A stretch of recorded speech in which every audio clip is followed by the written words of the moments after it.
Now, turning to our program, please welcome Jim Fitzhenry, Community Engagement Director of the Milwaukee Journal Sentinel, to introduce our panelists and speakers.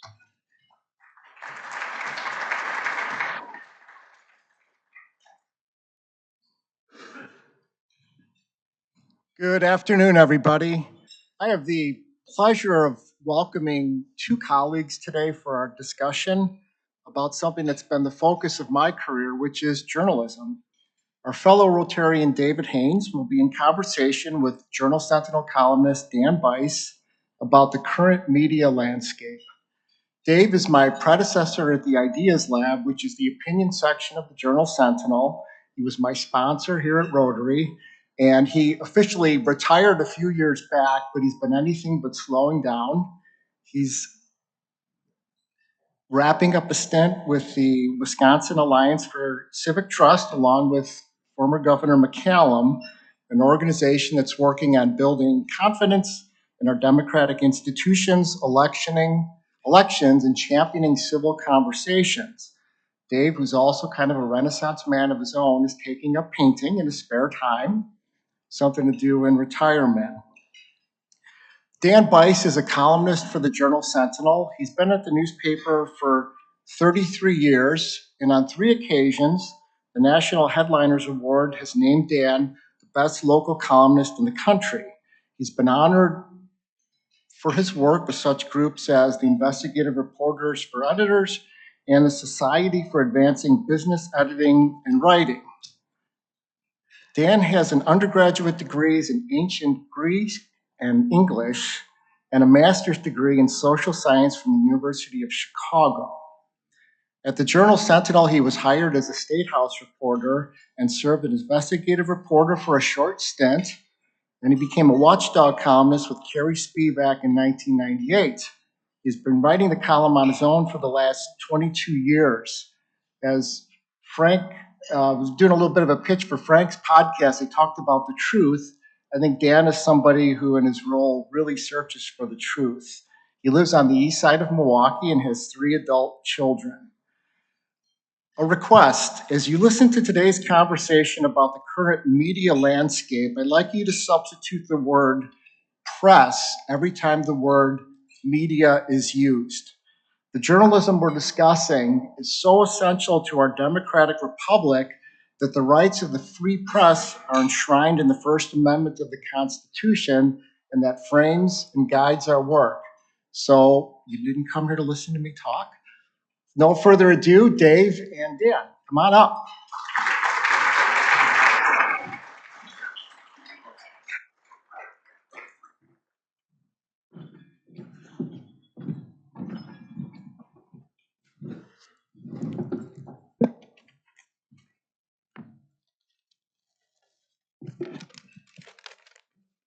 So we're old-fashioned journalists. We both have paper in our hands.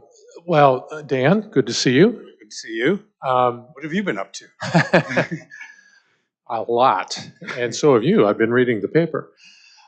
So, Dan and I worked alongside one another at the Journal Sentinel for many years. We actually never, I don't think, worked on a story together. I was always in a different part of the newsroom the last number of years as an opinion editor. But one thing I know is that there is no more tenacious, accurate journalist than Dan Bice anywhere. I read a lot of newspapers. I know a lot of journalists around the country, and I don't know any who are better than Dan at getting at the truth and presenting it in a really accessible way, which is no small feat. So Dan, congrats on all that. The arc of the conversation today will go something like this. We'll start with sort of how Dan got started. We're going to talk a little bit about the challenges that all journalists face right now, but particularly legacy media, newspapers, and so forth. And then at the tail end, I want to talk just a little bit about Dan's other life, which I think you'll find really interesting. So Dan, you grew up in West Virginia. Right. You grew up in a fairly conservative evangelical home, and you've said that, as you were growing up, you sort of saw your path as maybe being a pastor. How'd you end up being a journalist? It was a strange path. I did grow. You said evangelical. It was pretty hardcore fundamentalist, and when someone wants to know something about my background, I say I'm a product of the public school system in an Appalachian state. But I started out, yeah, my dad was somewhat political. He ran campaigns and did things like that, but I had no real interest in journalism. I read papers and so forth.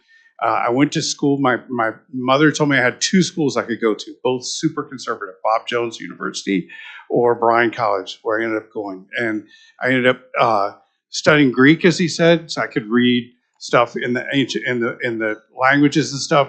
But when I started doing that, parts of my faith started falling apart. I don't think it ever fell apart completely, but when you start reading texts in the original language, things aren't quite as they seem sometimes, or you see the number of variations in texts in the New Testament and so forth. So I had an English degree, and I'm like 3 credits short of a history major as well. And I saw a notice by a new group called the Poynter Institute. Have you ever been? They had a thing it was called Journalism Jobs for Liberal Arts Majors. And there were 15 positions. You worked for the St. Pete Times, and you were thrown in on the front lines. There were 15 of us, 350 applied, and I got a job there. And I had a writing coach, a guy named Roy Peter Clark, who was my writing coach for the summer. And we would go and cover things together, and then we would end up. I mean, it was a great experience. He was, and we were both doing it together. Probably my most exciting thing was St. Pete was trying to figure out if they would get a baseball team, but they weren't certain. But they had to build a stadium, and at that time, there weren't cell phones or anything like this. This is 1986, and there were 4 of us covering it. And I was supposed to run back, since I was the young person, to run back, start writing the background once they've made a decision. And I tend to be very, very focused about stuff, very focused. Um, I've left cell phones on top of my car. I leave stuff all over the place. I forget things all the time. And I was driving while thinking about what I was doing, ran through a red light, hit another car, and it ran into a house. And and this is my experience. And This was launched a great career. And my editors are wondering where I am, and I'm trying to explain to the cop, this is super important, and I've got to get back to the newspaper to write this. And they're like, "You're not going anywhere."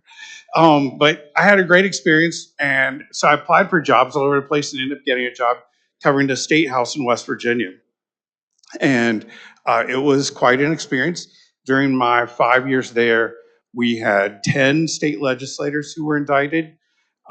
We had 4 attorneys general who were charged and convicted of crimes. We had a state treasurer whose nephew ended up in the U.S. Senate, Senator Manchin. His uncle oversaw the state treasury, and on a Friday, his main investment guy started losing money and decided to chase it, and ended up losing $279 million on it one day. And that guy got impeached. And our governor, whose daughter is in the U.S. Senate, had his campaign manager wear a wire during the whole campaign.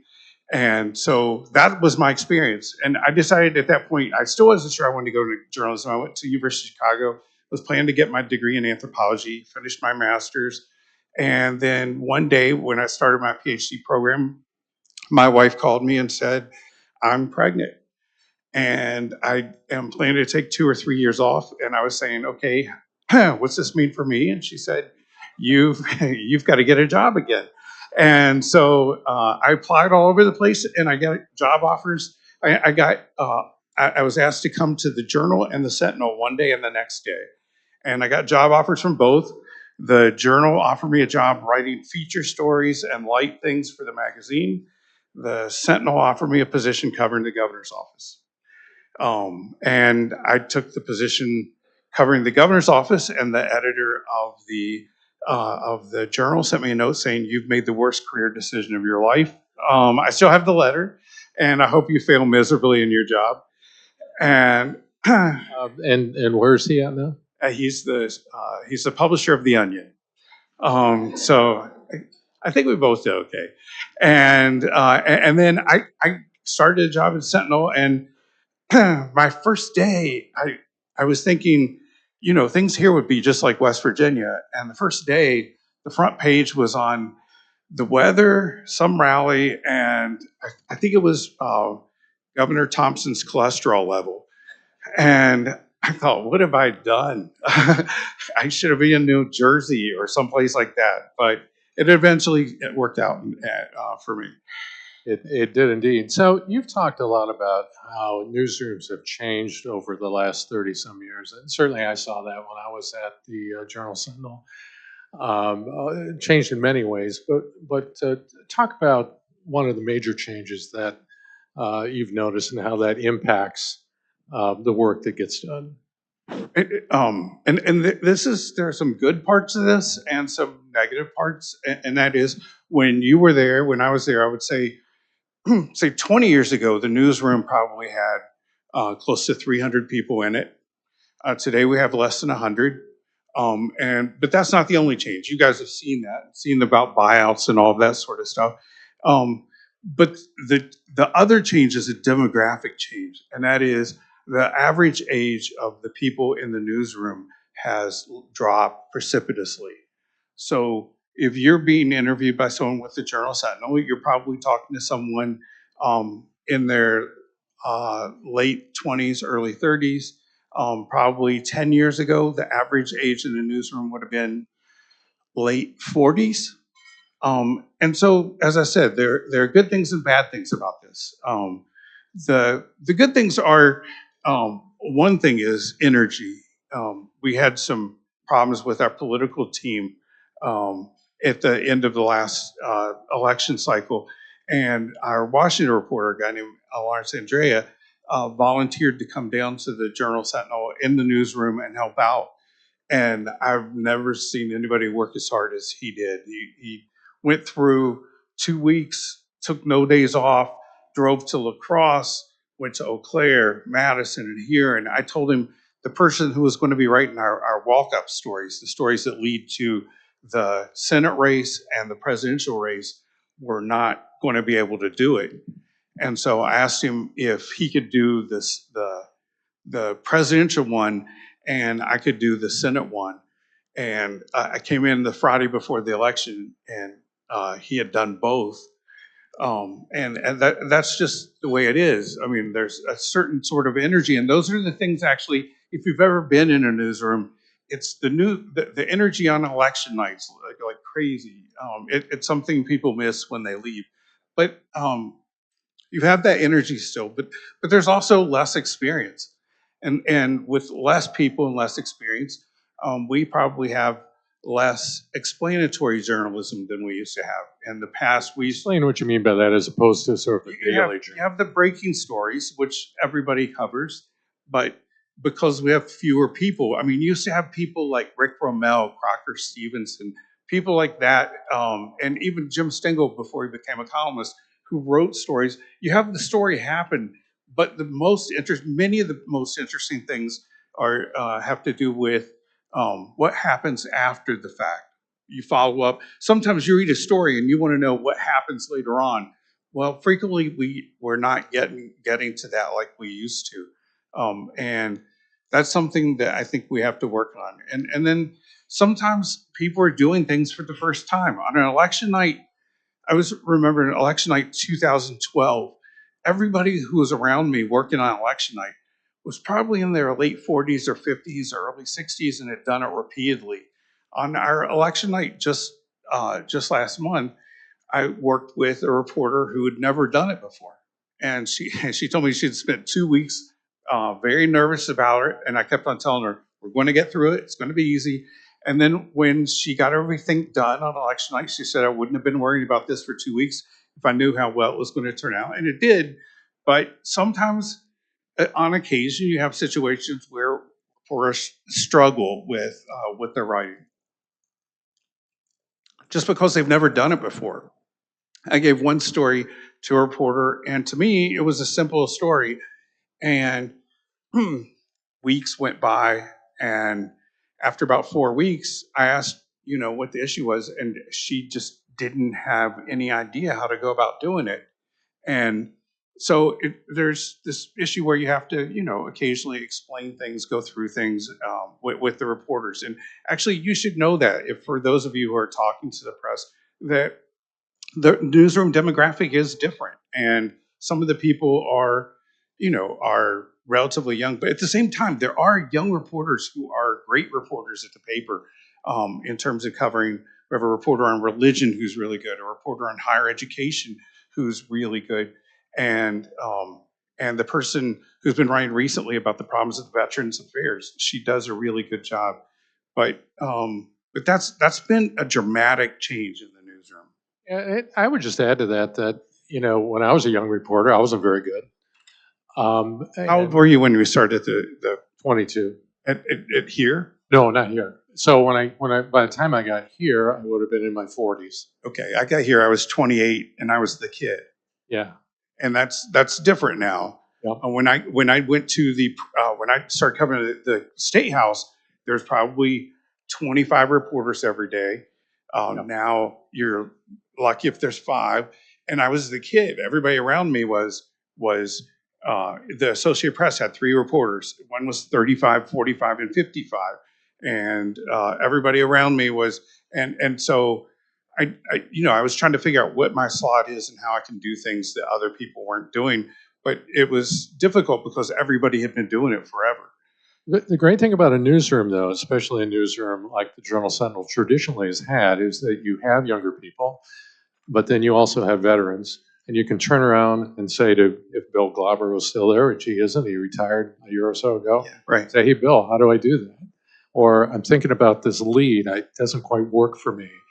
And so you learn as you go. It's one of the great things about journalism. And if you don't know much about journalism, you don't realize, you see bylines, but you don't realize how collaborative it is. And he mentioned Bill Glauber because he's one of the great lead writers of all time.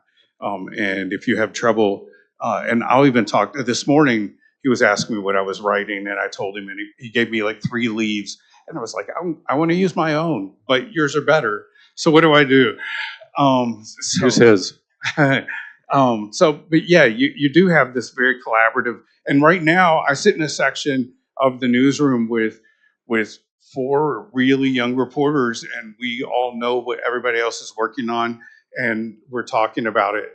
But at the same time, you don't see that with what's happening. But you also have ideas about how to cover a beat. But on the other hand, a point that I made with another group that I was speaking recently is this generation is very different from my generation. One important way that I can see is the interest in their mental health. Everybody, with a lot of people with newspaper, well, we have one reporter and that's all she writes about. Early in my days, people dealt with mental health issues usually with a bottle in the bottom of their drawer. And I had an editor who had, she had serious problems, and we used to have computers where it could be on read or on write, where you could edit, and she would frequently forget. We would have to go over and fix her computer because she was editing in the wrong mode. But people, they drank and smoked and got divorced. That's how they dealt with the pressure of the job. And but today, people are very much aware of that. And it's odd because there are some reporters who will decide on Friday night they're just going to turn off their phones and not deal with it. But me, I would never do that.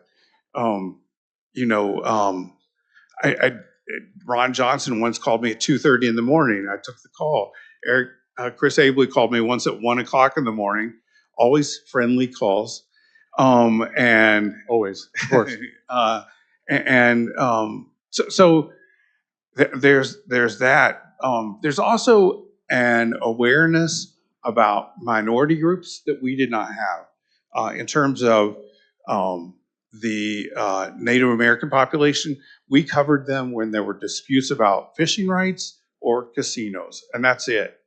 And with the Black community here in Milwaukee, we dealt with them on We dealt with the Black community on crime issues, but we didn't cover them as a culture, and that's very different. And I was thinking about this when I saw in the paper the other day there was a story in the sports section, a story that would never have appeared in either the Journal or the Sentinel years ago, and it was on how the defensive backs for the Packers handled their dreadlocks in the off season. And I thought, this is a story about them as people, not as, not as these people who fit into these categories that we have. So I think those are things that are really good and enrich the sort of coverage that we have. Right. But occasionally, you've noticed there are challenges with people who maybe aren't used to just how tough this business can be. And that's something that most of you probably haven't thought about, but I saw it a lot in the last election. And uh, the politics, as we all know, has become much more polarized. And as that's happened, the people around campaigns, in campaigns, and especially the public have become much more harsh in their the way they deal with the media. So I was dealing with this past election with a 24-year-old reporter, never covered elections before, but very interested in politics. She was given a campaign to cover. Campaigns were very difficult, argued, yelled at her almost every day. She wrote a story, and talk radio was not thrilled with it, so they gave her phone number and email out, which led the public to start calling and yelling and screaming at her about what she was doing. And there are ways to deal with this, as we were talking about just a bit ago. I mean, I've done this for a long time, and for whatever reason, I don't mind conflict as much as other people, but frequently people listen to talk radio and call you right away and just mimic what they're saying. And what I say is always, stop talking to me like you work for talk radio. Talk to me like you would talk to me as a person. And it changes the tone of the conversation. And then frequently have a conversation. I tell them generally, I'm really, really happy that you're engaged in politics. Unfortunately, a third of our population in America doesn't even vote. And I'm glad you're interested, involved, and you want to talk about this. I want to talk about it as well. But for this one reporter, it all just sort of came crashing down. And she was just like, she didn't understand how intense this would be. And she had to take off the final 2 or 3 weeks of the election just because this was happening every day. And it was just, and she's not the only one. We had another person who had a similar situation. She wasn't used to it. She was in her 30s, but she had a problem with that. It's not just young people. I saw in the 2016 election a reporter who had done this for a long time, and just all of the negativity and the people being upset, just wore him down. And the guy kept telling me I'm too old to be yelled at every day. And so we worked out a thing where I would do the calls and I would get yelled at, and then I'd give him the material and he would write the stories. But he retired shortly after that because it's just a hard thing to do, and people have a hard time understanding what it's like to be under the microscope. And it's not just from one thing. Before I got here, I wrote a column this morning, and I thought, well, I should check my reaction. And so both campaigns have sent me pretty harsh messages. And as soon as I get done here, I'll call them. I think I'm pretty happy with what I wrote, but everybody's got a big stake in these elections, and so it can become really intense, and people can break down as a result of that sort of thing, and it happens. So social media sort of drives a lot of that, where people can be anonymous and so forth. Which, yeah, I mean, that's true. I mean, with me, I had one story that the John Doe stuff, people got really intense, and there was a national story about me in one of these things. And the weird thing is, when you end up being caught up in this thing and no one tells you it's coming. And I was at work on a Saturday, and I started getting, during the days of Twitter, I started getting direct messages and then retweets, and before I knew, like every minute there was 1,000 retweets with my name in it.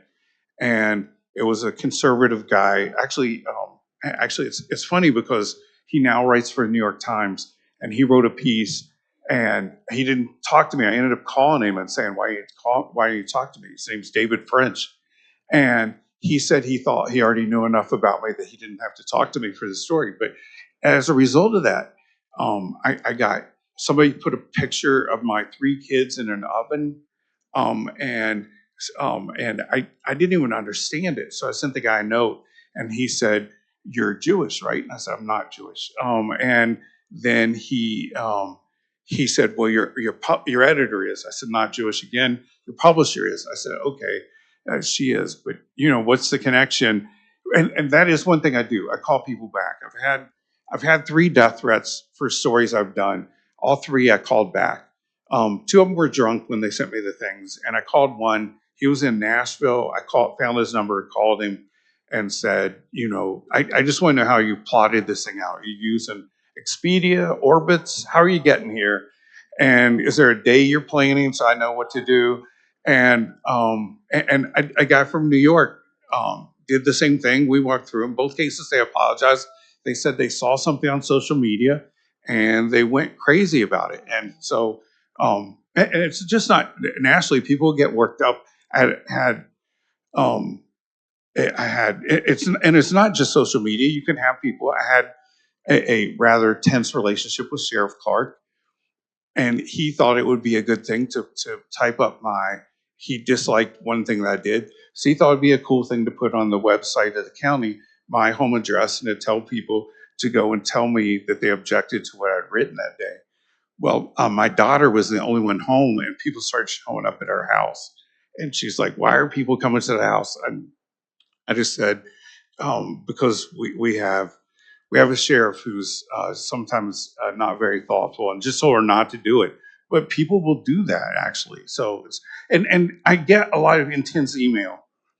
I used to have a rule. I decided like 4 years ago I was going to answer every email I got, and that was a really stupid idea. But it was a New Year's resolution. And you do that at different times during the night, right? You're gonna Yeah, talk well, about that? what I did was, if it was a normal response in which someone was critical with me, I'd call them during normal times. If it was offensive, I would call them between 9 and 11. And if it was racist, I would call them after midnight.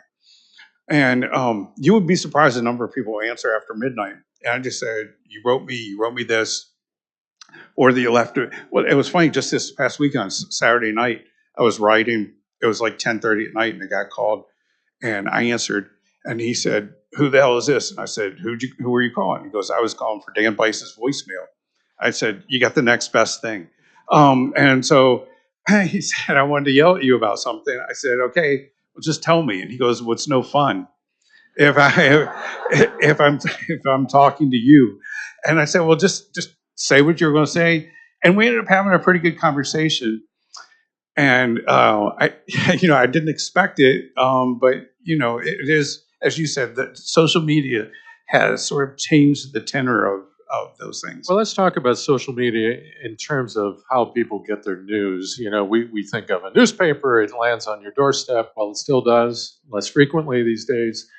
But the way news is distributed, often the primary way is through social media. Well, you've probably seen these charts where it says, where do people primarily get their news? And like 10%, 5% will say newspapers, and then radio would be 10%, TV 30-some%, and then their phone 50%. Well, I hope this doesn't surprise you, but your phone doesn't generate much news on its own.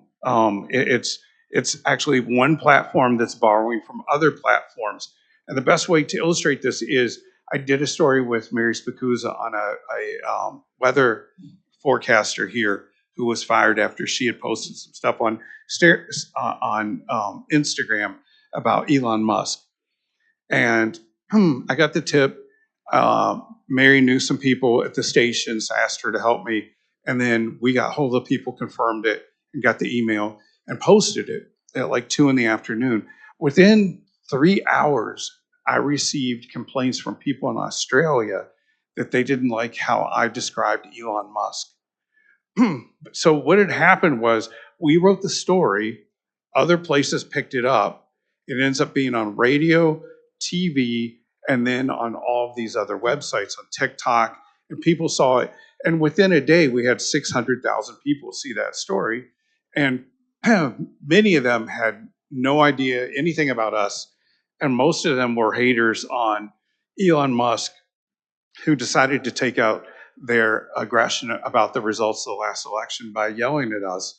But frequently we'd have to say, well, you wouldn't even know about this story if we didn't write it. And they were like, well, that's not true. Somebody else wrote it. I was like, no, we wrote it.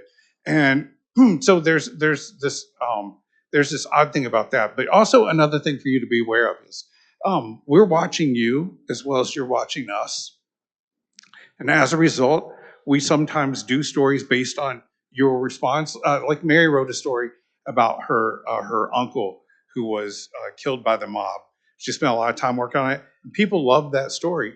And so she did more. She did a podcast and did a number of other things. And we were watching to see what interests you. And we do every day. Sometimes we'll change headlines if stories aren't doing well. We'll say, well, maybe they don't understand this thing. We're changing headlines on that. We're also watching. I'm not, but people are watching to see what you guys are asking on Google. And so on occasion, that leads to decent stories. So we know what people in this region are asking on Google about anything related to Wisconsin or whatever. And so like last year, we had a story on why are there so many roundabouts in Wisconsin? And because for some reason on that day, lots of people were asking about roundabouts. And so they told somebody they had to write about it. And I then pointed out that 2 years ago, apparently a lot of people were asking the same question, and we wrote the exact same story 2 years before that because we were monitoring. Or just last week, there was a question on our page which just drove me nuts. The question was, when does my Doge check arrive? Because people are going on Google and other search engines and saying, when does my Doge check arrive? Well, the answer is no time soon. But we wrote a story, it got hits. It was the most popular story of the day, even though it's not even real, because people are interested in that. I mean, that's the downside. But the upside is we do see what you're reading, and if there's something that you're really interested in, it even has an effect on our coverage. Somebody then wants to, we'll do a follow-up or do another angle on his story. That interactivity, I would argue, is actually a really good thing overall, but there are challenges and there's a fine line there. Hey, let's pivot for a minute. We've got a couple of minutes before we go to questions. I want to talk about, Dan talk about his other life that he has as a biblical scholar. Dan? I grew up in this fundamentalist background and so forth, and then I've been unlearning all the stuff I learned as I was growing up. I used to give a talk called A Life in Spiritual Detox. And so I speak at churches, and actually this other group that I spoke to when we had a similar conversation to here, they just said, well, can you talk about, you do this? And it was funny, I went to a Lutheran church 2 weeks ago, and the person said, I recognize you. And I said, sure, I write about politics. And they're like, no.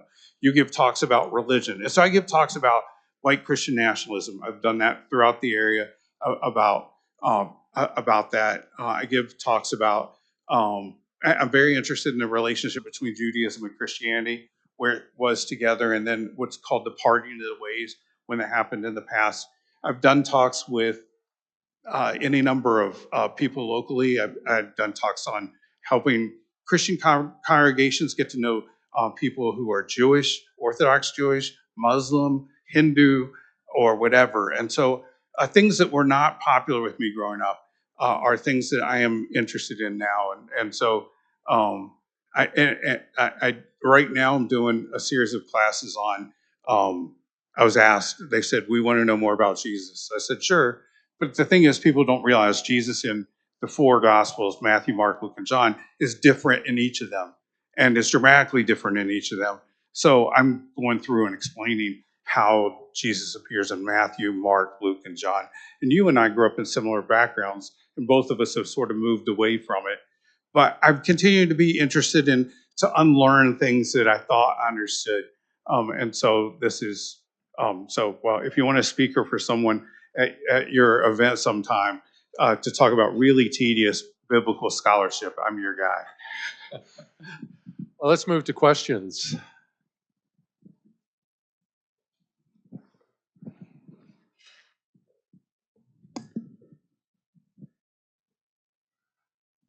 Thank you, Dan, and thank you, Dave. And now we're going to pass the mic here. And just for the audience, would you say your name before you ask your question? I'm Jeff Fleming. Dan, I'm curious, one thing you didn't mention is competition among media outlets. Mm-hmm. How has that changed in your time when you started at the Sentinel? There were two daily newspapers. I started the Sentinel for 2 years. Oh, no. It's completely changed, and it's unfortunate. Occasionally, the competition between the Journal and the Sentinel was intense, but something I really enjoyed. On rare occasions, you would be tricked into doing a story before it was cooked, because you were sure that the competitor would have the story. But right now, I'm writing a lot about the Supreme Court race, and we're doing a story where both the candidates are accusing each other of being lenient, and so we decided we would take all of their cases in a particular area and compare to see who sends people away for the longest the longer or shorter sentences and stuff. And I said I wanted it done by the 15th.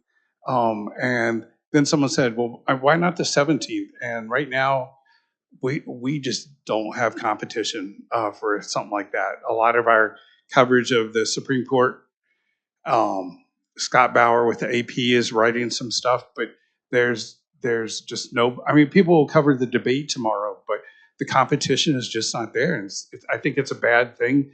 It makes us lethargic. We don't cover our beats as well, and the thing is, I know which beats in the newsroom are being covered well and not being covered well because people start calling me from the beats where people aren't covering things, because sometimes they don't even know who the reporter is, or they just see my name and they say, well, you can do this. But I know, and over time, there have been beats in the business community. There's been local beats, there's statewide beats. For a while, Craig Gilbert, our Washington reporter, decided to focus on poli-sci stuff and to quit covering our delegation.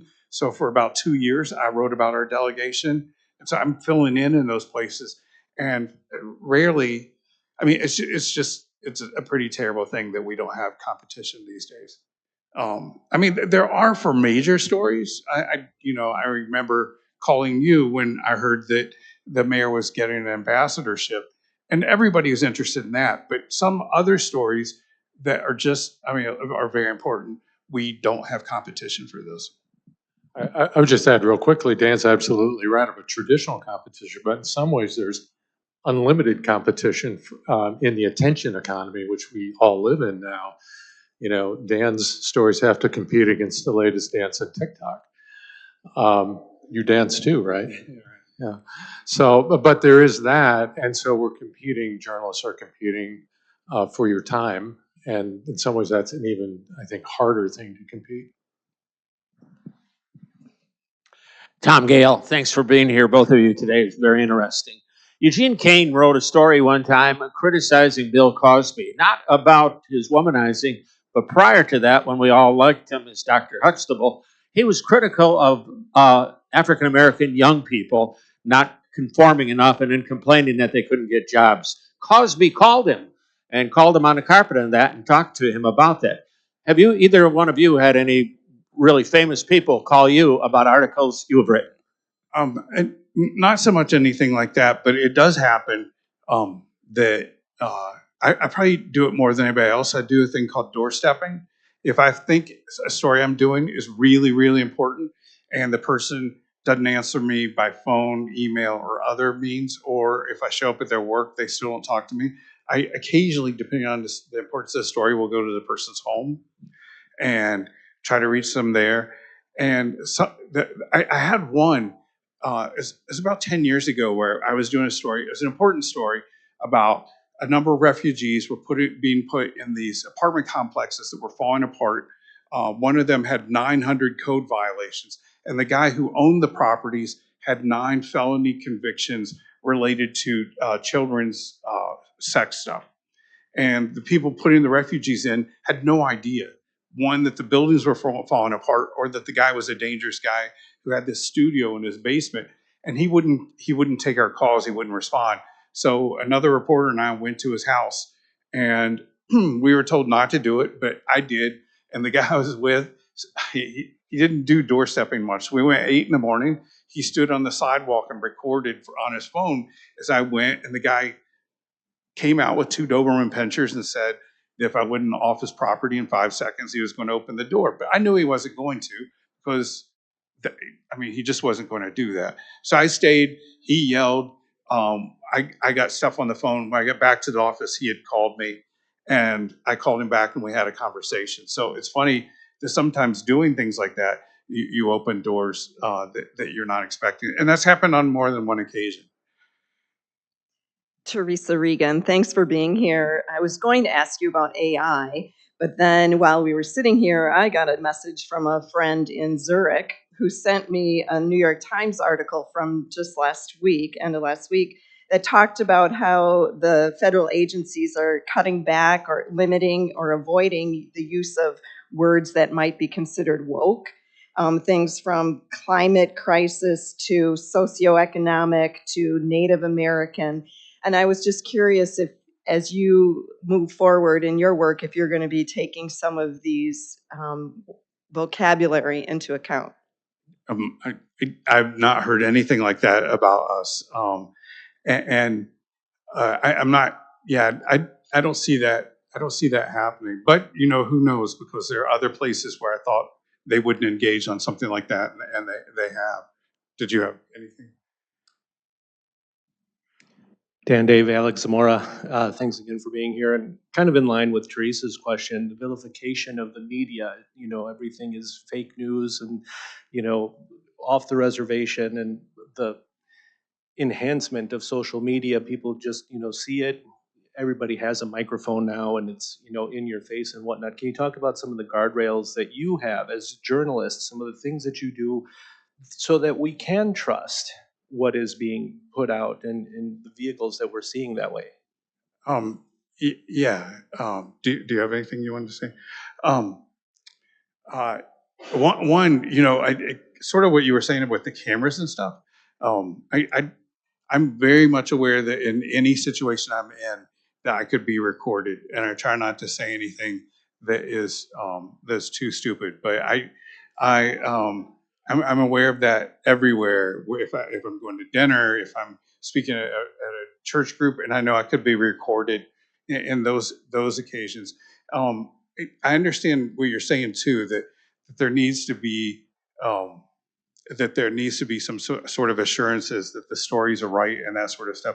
I think there's an advantage to the fact that I've been doing this for 38 years, and people will frequently just come across me the first time, and they say, you only write about Democrats, or you only write about Republicans. But every day, if I'm writing about politics, I'm getting calls from both sides, because both of them trust me on stuff, and also both of them want to use me to attack somebody usually. And so, but the thing is, in my 38 years, I've only been sued once, and you would think there have been times. Does anyone remember Gary George, the former senator?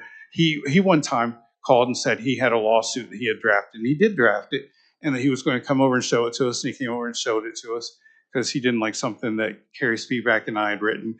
And then he said that if we didn't write a front page correction in the morning edition of the paper, he'd file it in federal court. And then it just never happened. So I'm generally pretty confident. I know I wrote one story last fall that I thought might be a cause for concern, but I had 40 links in the stories to other stuff. So if you read it online, it was just a ton of blue, because I built all these things in there. And part of it was that I just wanted the person that I was writing about to know, that I'm just not making this stuff up, that I've got links to whatever. And it's helpful now. In the past, we weren't able to link to audio. With the Supreme Court race, it's crazy the number of audio files that people are sending me with Brad Schimmel. Brad talks to groups, says whatever he wants, and everybody's recording it. I've only got one audio file on Crawford. But people were secretly recording you wherever you were. In fact, on Saturday, he gave a talk to a bunch of canvassers, and the guy videotaped it from the first row and posted it on YouTube. And so it looks like Brad had no idea the guy was doing it the whole time. But I can frequently, if I quote something, point to here's an audio file that tells you exactly what the person said, and you can compare and contrast what I write and what they said. And I would just add, from the point of view of a journalist who's doing his or her job the right way, verifies everything, doubles and triple checks everything, and then has an editor do the same thing, and then has a copy editor do the same thing. So the process of verification is rigorous. Journalists want to make sure it's right before they publish. That's not always true with other things you see out there in the ether. When I talked about the younger generation, the newsroom's younger, this is like my biggest frustration. I know when I'm writing something very critical of somebody, and it could lead them to lose their job or any number of other things, I make sure I call them. It is so hard to get people under the age of 20 under the age of 30 not to text somebody, even when it's an important thing that they have to talk to the person. I was talking to a reporter, she was saying, no one will return my calls. And I said, so how old are the people you're trying to call? She said, 68, 70, and 72. And I said, those people are not going to take a text message from someone they don't know. They will answer their phone. And all three answered the phone when she called them. And I was just saying, be aware, what people are going to do. But that's just one really frustrating thing. And speaking of which, here's a young guy with a question. Aiden Johnston, but my question for you, you talked about how much smaller the newsrooms have gotten over the years. What, as the public, do you think we've lost out on the most as the newsrooms have gotten smaller? Do you have any answers? Well, I mean, and also the number of outlets has gotten smaller as well. So the competition is not there. And there are some beats that we just don't cover. We don't cover a Waukesha, Washington, Ozaukee, Racine counties the way we used to. We cover them if there's a scandal or if there's an emergency or a big weather event in those areas, and we don't cover their government meetings. We don't cover any of those things. And in Waukesha County, the Republican Party's gotten very active and has started endorsing candidates and promoting candidates in nonpartisan races. And they set up a group called WisAct. And so someone wrote me about it, said you should look in this. There are lots of things online about who they're endorsing. I was curious as to what the win rate was, and nobody's written anything about this. I mean, it seems like a very powerful and interesting thing that they've done this, and I'm waiting for the Democrats to counter, which I assume they will at some point, or in other communities do it, but nobody's covering that. That's just not something we do. Hi, Dan. Hey. My question is, with how demanding and oftentimes taxing the journalism industry can be, what's kept you passionate about the industry for 38 years? I really, really like what I do. It's funny over the years to see people who, the term that they use in print journalism is you hit a wall. And I've seen people hit the wall at 25, 30, 35, 40, and all the way up. And then you have somebody like Carrie, who I wrote with, who's just turned 70, and he's still writing. And I thought several times that he was going to slow down, but he hasn't yet. I enjoy what I'm doing, even though I had no plan to get into what I'm doing now. And I would even tell people when I was 45 that I was still trying to figure out what I'd do when I grew up. I like conflict, and so I write with a lot of conflict, and I enjoy having pretty intense conflict once or twice a week. And I like the immediate feedback that you get with stuff, even if it's negative. I enjoy that sort of stuff. And my son was talking to me about who he is voting in on back in November, and I was asking what he's going through, and it's funny because he was citing stories I'd written, and I said, "Hey Zach, you know I wrote that," and he was like, "Of course, Dad. I can't know how to vote if I don't read what you're writing," and so that sort of thing is, motivating to me. What about you? Well, I was ready to move on, but I worked in the business 46 years, so I figure I put my time in. But yeah, I think that one of the things I remember as a young journalist that I was just surprised by and thrilled by is that I knew about something before anyone else in my town did, and I got a chance to tell that story, and I never got over that thrill. Sasha is going to be coming up to close, but do you have any advice for young people who are considering going into journalism right now? I don't think it's I mean, some people are just saying don't do it because, there will be journalism in the future. My real hope is that we don't return to a day of the party press where the Republicans are putting out one outlet and the Democrats are putting out another, and that's the only thing. I do hope that we have an independent media, and that if you're interested in getting into journalism, that you are interested in doing that, because otherwise you get into this thing as to who's right and who's wrong on those sorts of things. What advice do you give people? If you want to be an independent journalist, you should do it. But one thing to tell you is, with the print media, if you've written something that's going to win a Pulitzer Prize and you come in the next day, the first question your editor's going to ask you is, "What do you have for me today?" It doesn't matter how important what you wrote was yesterday or a week ago or a year ago. They want to know what you're doing today. And so, I mean, that's part of the system that I'm not a fan of. I wish we had some sort of way the expectation, it isn't driving you every day of the year. Well, thanks, Dan.